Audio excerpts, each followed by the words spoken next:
బాధపడకు, పైనున్నవాడు నిన్ను చూస్తున్నాడు. ఎవరు కాపాడేవారు లేనప్పుడు, మాట్లాడేవారు లేనప్పుడు, నా అనేవారు లేనప్పుడు అపోస్తలుడైనటువంటి యోహాను చేసిన పని ప్రార్థనలో గడిపాడు. దేవుని దగ్గర మొరపెట్టాడు.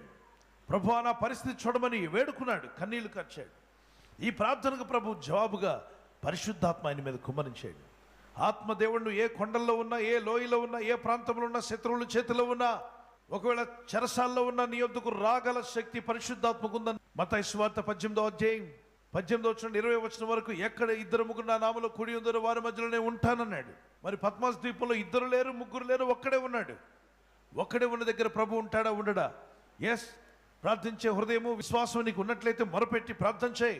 ప్రభు దినమున మొరపెట్టగా పరిశుద్ధాత్మ వశుడయ్యాడు. ఆత్మ వశములోనికి వెళ్ళాడు. ఆత్మ వశములోనికి వెళ్ళాలి. ఎవరి వశములో నువ్వు ఉంటివి? నువ్వు ఎవరి వశములో ఉన్నావు? యేసు ప్రభువారు ఆయన ఎవరి వశము